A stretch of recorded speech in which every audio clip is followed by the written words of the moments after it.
আজকে গরুর মাংস রান্না হচ্ছে। কথাটা সহজ, কিন্তু অনেকের জীবনে খুব ভারী। হাঁড়িতে মাংস বসে আগুনের শব্দটা শোনা যায়, আর মনে হয় আজ দিনটা একটু আলাদা। কারণ গরুর মাংস প্রতিদিনের খাবার না, এটা অপেক্ষার নাম, এটা ধৈর্যের ফল। অনেক মানুষ আছে যারা শুক্রবার এলে চুপচাপ চুলার দিকে তাকিয়ে থাকে আর ভাবে আজ না, হয়তো আরেক শুক্রবার। গরিব মানুষের কাছে গরুর মাংস মানে বিলাস না, মানে তৃপ্তি, এক বেলা পেট ভরে খাওয়ার নিশ্চয়তা।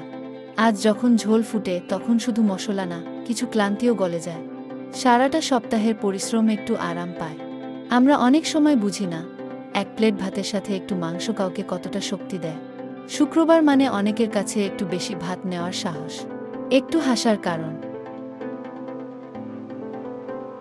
তাই আজকে যদি আপনার ঘরে গরুর মাংস রান্না হয়, তাড়াহুড়া করে খাবেন না।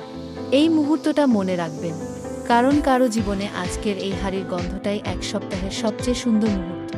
একটা শুক্রবার, এক হাঁড়ি গরুর মাংস, আর কারো কাছে এইটাই নীরব সুখ।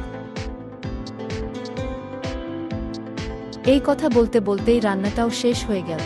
দেখতেই পারছেন, সাধারণ ঘরের সাধারণ গরুর মাংস রান্না।